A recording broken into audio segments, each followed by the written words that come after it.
I'm Sherri Snelling, and I'm a corporate gerontologist. I have a master's degree in gerontology, which is my credential there, MAG. And I'm also the CEO of Caregiving Club. With a $8.3 trillion longevity economy, I wanted to create this overview to illustrate how gerontologists are becoming an essential player in almost every industry. Let me show you how. So, what is a gerontologist? Well, a lot of people think that gerontologists are actually geriatricians, and a geriatrician is a medical doctor who treats people who are 65 plus. So, what's the difference between a geriatrician and a gerontologist?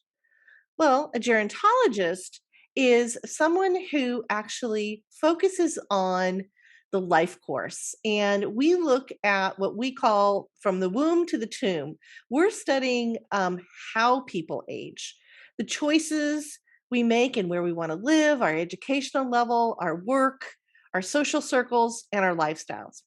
So we call this the life course study, and we look for the secrets that not only allow some to live longer, but also healthier and happier. Our quest is in how healthspan and wellspan can equal lifespan. In many ways, gerontologists are anthropologists of longevity.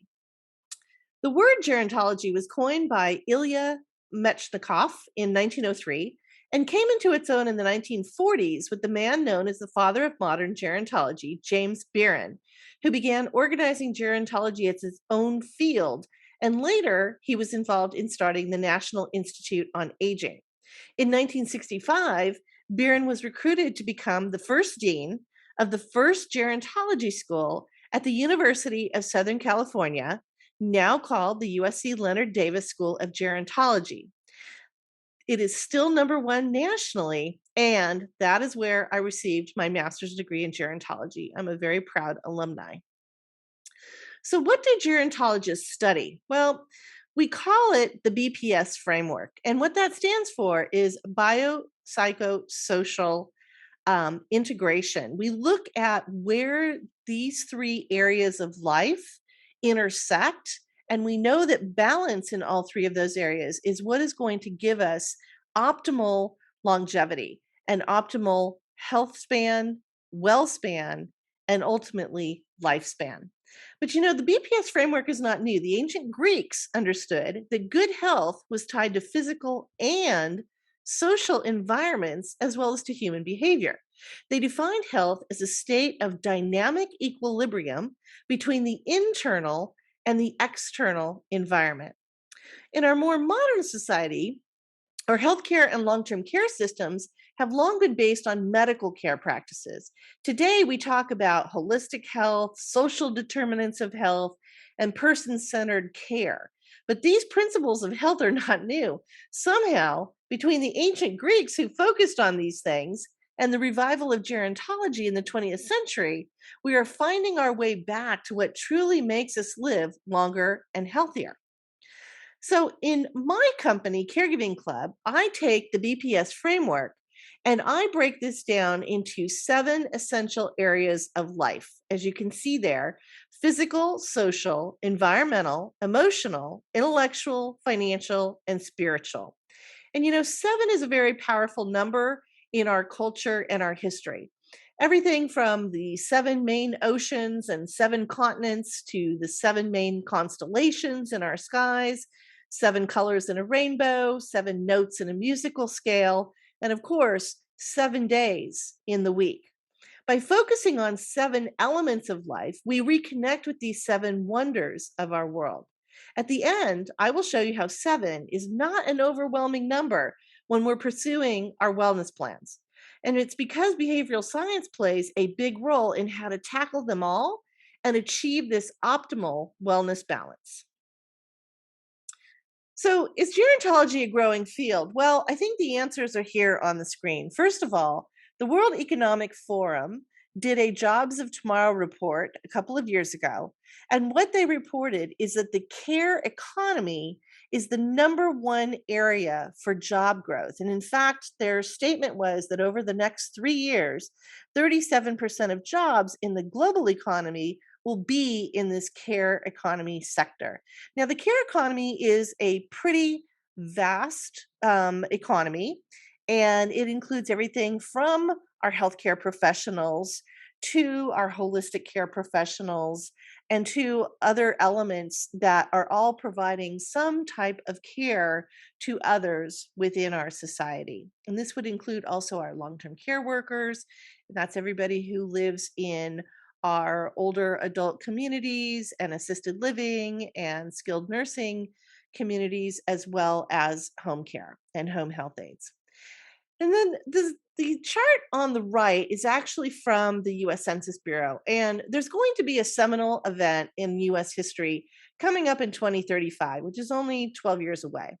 And at that point in time, what we are going to see is that adults age 65 plus will outnumber children under the age of 18. This is the first time in US history that this will ever have happened. The other thing that we know is that in 8 years, the oldest millennials will also be turning age 50. Now, part of this is, of course, we are living longer. But the other part of this is that we also have lower fertility rates. So we have less and less younger adults who will be able to step in as family caregivers to take care of the older adults who are living longer. Right now, today, we have 53 million family caregivers in the US, but the needs for those family caregivers is growing, and there won't be as many to replace them in the future. And this is not, by the way, a US situation. This is also a global phenomenon. So we have what we call super aging countries. And the charts that you see there in the pink and blue on the left are about Japan over the last several decades. And Japan is known as the number one super aging country across the globe. So as you see there by the charts, Japan's makeup of its population in 1960, looked more like a pyramid. So at the very bottom, you had a lot more people who were younger, and then it got, smaller and smaller and shrunk as you got towards the top with people who were in, their 80s, 90s, and certainly 100. Now, by 2020, we start to see this pyramid start to change shape.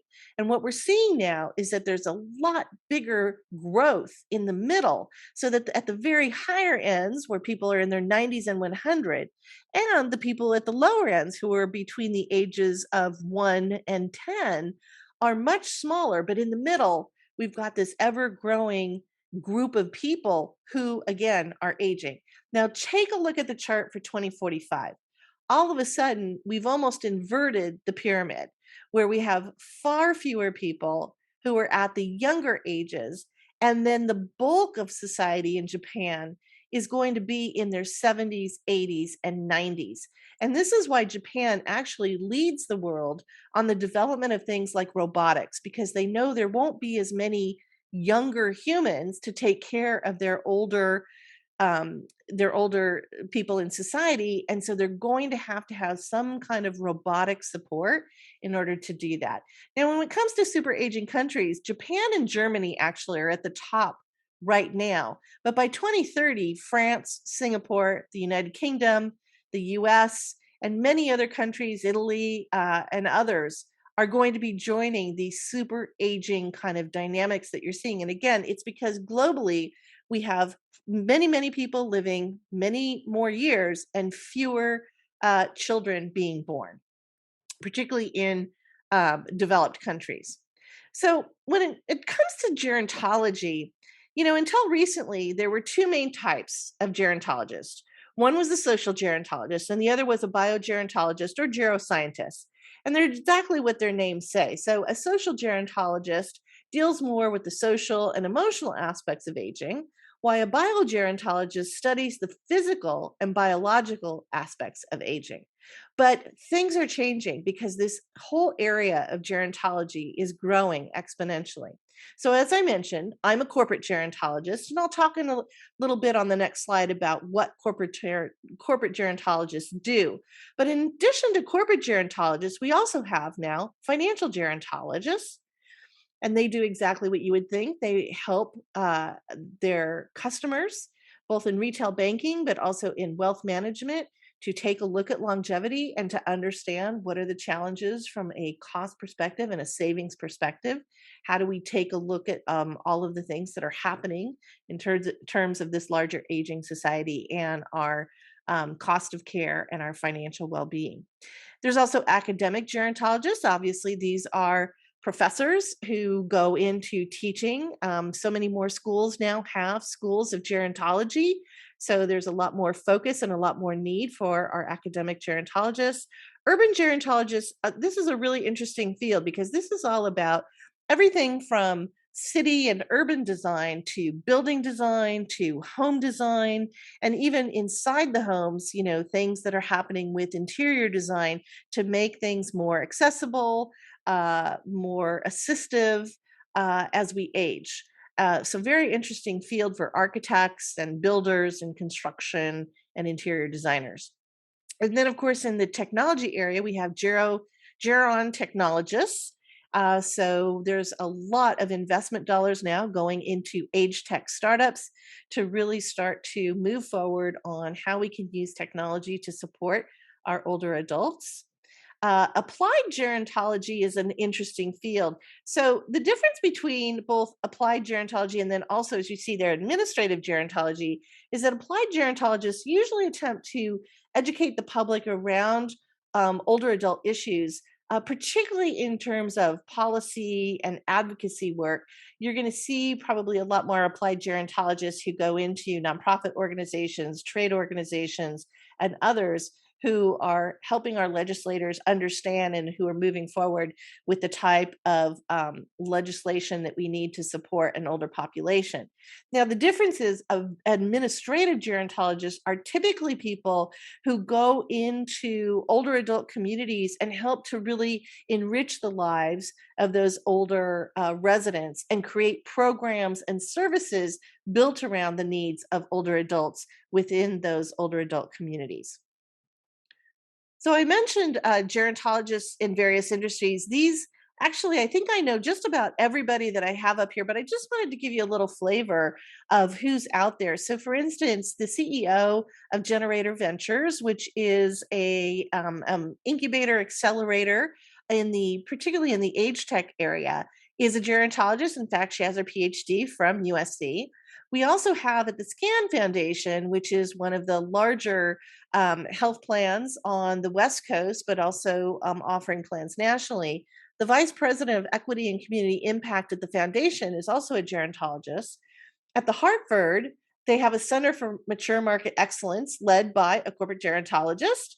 At the Bank of America, this was the first financial institution to really identify financial gerontology, and they have a director of financial gerontology who drives a lot of that understanding, both within Bank of America, but also within the programming and services that they're offering. Now, Procter & Gamble has long had a team of gerontologists who are helping to design products.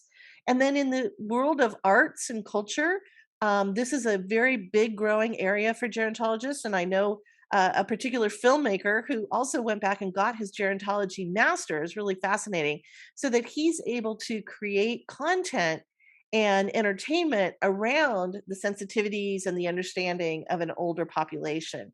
As I mentioned, my Caregiving Club is my company, and I'm a corporate gerontologist. I'll talk to you about that in a minute. But also in the attorney and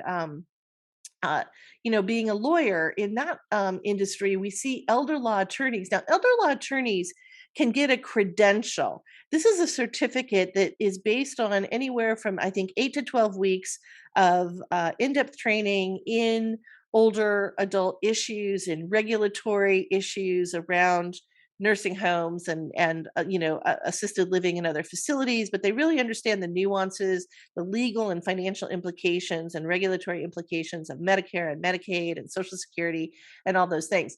However, there's a lot of attorneys now who are opting to just go ahead and get a master's in gerontology, not just a certificate.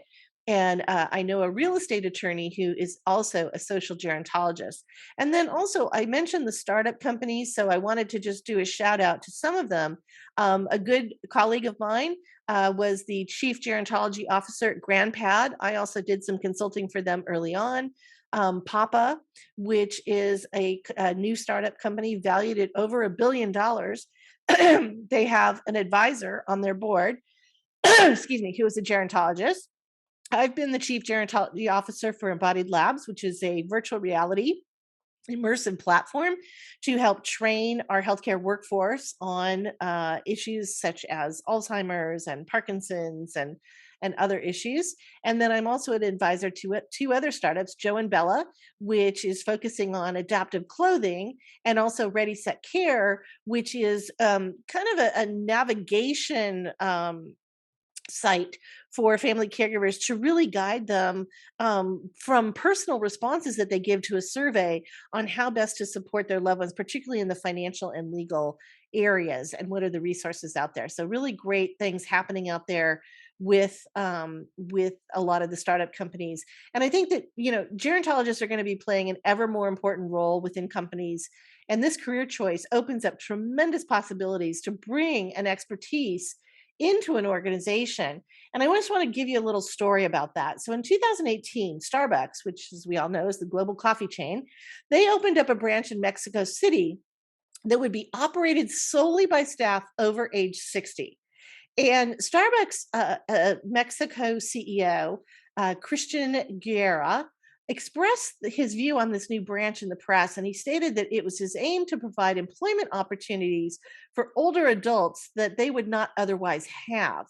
And so this is just one example among many of the power and potential of business and corporations that they have in addressing the social and economic challenges of an ever growing aging population around the globe.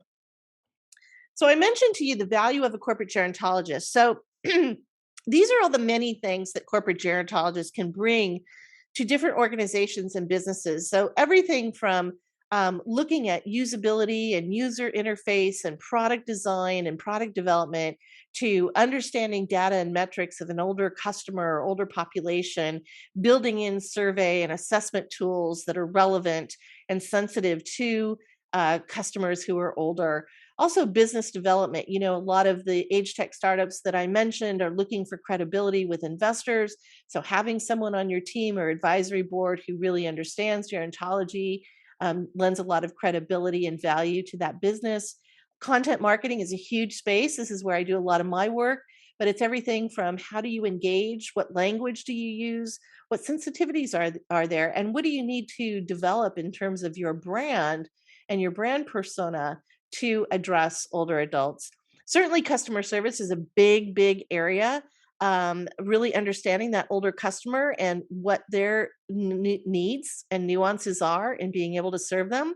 I mentioned research, but there's a lot of research that's also going on with the National Institutes on Aging Small Business Innovation Research Grants. And I've done some work with age tech startups that are getting those types of grants and helping them with those. So, and then human resources, we know that we have multi-generational workforces now. So we need to understand both our older workers in the workplace, but also employees who are caregiving, whether that caregiving is for children or for older adults. It's across that life course. So what are the needs and what are the benefits and services and programs that could help in terms of keeping those employees on the job and keeping them productive and giving them the support that they need? And also the workforce training perspective of this is really huge.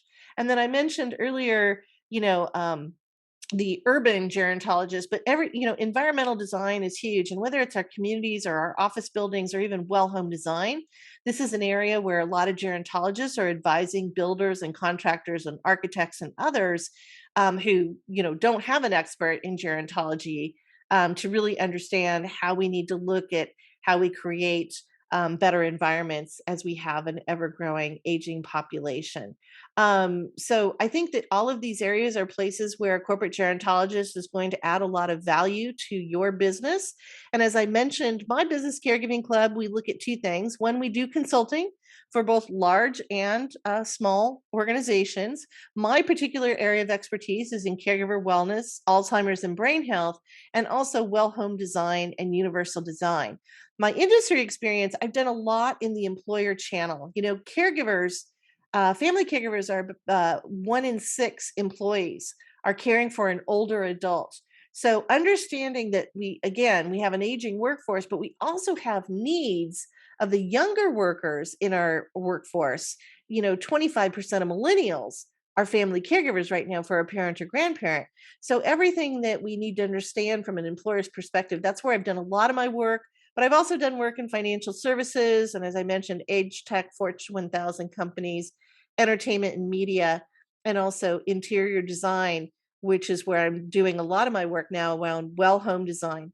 And what's really interesting is that when we think about the kind of wisdom and creativity that an intergenerational workforce brings, it really actually really underscores the health of a company to take a look at tapping into all age groups within your workforce and having them work together on teams. And even in entertainment, where I've done some work, just recently, Tom Cruise at age 59 starred in the sequel to his popular 1985 Top Gun movie.